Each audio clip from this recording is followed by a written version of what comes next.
اعوذ باللہ من الشیطان الرجیم بسم اللہ الرحمن الرحیم۔ دین اسلام میں طہارت کو بڑی اہمیت اور بڑی فضیلت حاصل ہے۔ سورہ توبہ میں اللہ رب العزت نے ارشاد فرمایا فیہ رجال یحبون ان یتطہروا واللہ یحب المطہرین۔ اللہ تعالیٰ ایسے لوگوں کو پسند فرماتا ہے جو طہارت کا اہتمام کرتے ہیں۔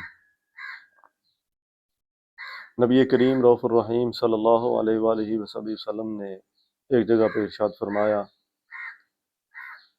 حسب استطاعت تم طہارت کا اہتمام کرتے رہا کرو، اس لیے کہ اسلام کی بنیاد طہارت پر رکھی گئی ہے، اور ہر وہ شخص جو طہارت اور نظافت کا اہتمام رکھتا ہے وہی جنت کے اندر داخل ہوگا۔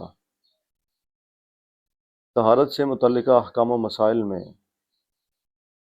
جو سب سے بنیادی چیز ہے وہ یہ ہے کہ ایک بندہ مومن اور ایک مسلمان کے لیے ضروری ہے کہ وہ غسل کے فرائض، غسل کا مکمل طریقہ، اس کے بارے میں آگاہ ہو اور اسی کے مطابق اپنی طہارت کو مکمل کرنے کی کوشش کرے۔ اگر غسل کرتے ہوئے وہ ان فرائض کو صحیح طرح مکمل نہیں کرے گا تو پھر اس کو طہارت حاصل نہیں ہوگی۔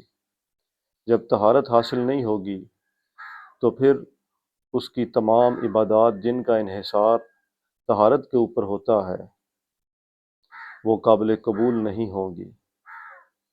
غسل کے فرائض سے متعلقہ فقہائے احناف یہ فرماتے ہیں کہ غسل کے بنیادی طور پر 3 فرائض ہیں۔ سب سے پہلا فرض یہ ہے کلی کرنا، اور اس کی تشریح میں فقہائے احناف لکھتے ہیں کہ اگر جو غسل کرنے والا ہے وہ روزہ دار نہیں ہے، یعنی اس نے روزہ نہیں رکھا ہوا، تو پھر ایسے بندے کو چاہیے کہ کلی کرتے ہوئے اتنا مبالغہ کرے گا کہ پانی حلق تک پہنچ جائے، غرارہ کرنا جسے کہتے ہیں، یہ پھر اس کے لیے ضروری ہوگا۔ اور اگر روزہ دار ہے اور پھر غسل کر رہا ہے تو پھر اسے چاہیے کہ صرف کلی کرے، پانی کو حلق تک پہنچانے کی کوشش نہ کرے، غرارہ نہ کرے، کہیں ایسا نہ ہو کہ اس کا جو ہے وہ روزہ ٹوٹ جائے۔ دوسری جو غسل سے متعلقہ فرضیت والی چیز ہے وہ یہ ہے ناک میں پانی ڈالنا۔ ناک میں پانی ڈالتے ہوئے بھی اسی اصول کو مد نظر رکھنا ہے کہ اگر روزہ دار نہیں ہے انسان تو پھر ناک میں پانی ڈالتے ہوئے مبالغہ کرے گا، جہاں تک پانی کو لے کے جا سکتا ہے پانی کو لے کے جائے گا، ناک کی اچھی طرح صفائی کرے گا۔ اور اگر روزہ دار ہے تو پھر ناک میں پانی جو ہے وہ اس ہڈی تک جو ہے وہ پہنچائے گا، اس سے آگے پانی کو کھینچ کر یا لے جانے کی کوشش نہیں کرے گا، کہیں ایسا نہ ہو کہ پانی حلق تک پہنچ جائے اور اس کا روزہ ٹوٹ جائے۔ غسل کا جو تیسرا فرض ہے وہ ہے پورے بدن کو پانی کے ساتھ تر کرنا۔ انسانی جسم کا کوئی ذرہ برابر حصہ بھی، انسانی جسم کا کوئی ایک بال بھی ایسا نہ ہو کہ جو غسل کرتے ہوئے پانی کے ساتھ تر نہ ہوا ہو۔ اگر کوئی بال برابر جگہ بھی انسانی جسم سے غسل کرتے ہوئے رہ گئی، خشک رہ گئی، پانی اس تک نہ پہنچا تو پھر غسل کا یہ تیسرا فرض مکمل نہیں ہوگا۔ اس مسئلہ میں انتہائی احتیاط کی ضرورت ہے۔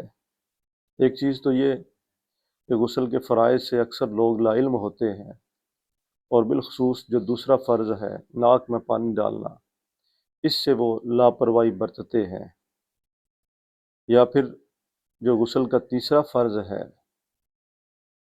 یعنی پورے بدن پر پانی بہانا، اور بدن کے ایک ایک جو عضو ہے یا ایک جسم پہ اگنے والا جو ایک بال بھی ہے اس کو بھی پانی کے ساتھ تر کرنا یہ انتہائی ضروری ہے۔ اگر جسم کا کوئی حصہ جو ہے وہ خشک رہ گیا، اس تک پانی نہیں پہنچا، تو پھر یہ غسل کا تیسرا فرض مکمل نہیں ہوگا۔ جب تیسرا فرض مکمل نہیں ہوگا تو پھر غسل ہی مکمل نہیں ہوگا۔ جب غسل مکمل نہیں ہوگا، طہارت حاصل نہیں ہوگی، اور طہارت کے بغیر نماز اور دیگر عبادات جن کا انحصار طہارت کے اوپر ہوتا ہے، وہ عبادات پھر سر انجام دی جا سکتی نہیں ہیں۔ باقی غسل کے اندر جتنی چیزیں ہیں وہ سنتیں ہیں، تو غسل کرتے ہوئے سنتوں پہ بھی اگر عمل کر لیا جائے تو یہ زیادہ ثواب اور کامل طہارت حاصل کرنے کا ذریعہ ہے۔ لیکن بنیادی جو چیزیں ہیں وہ یہ ہیں کہ غسل کرتے ہوئے غسل کے فرائض کو لازمی مد نظر رکھا جائے، اور یہ جو فرائض ہیں ان پر کما حقہ عمل کرنے کی کوشش کی جائے۔ اللہ تعالی ہم سب کو یہ مسائل سمجھنے اور ان پر عمل کرنے کی توفیق عطا فرمائے۔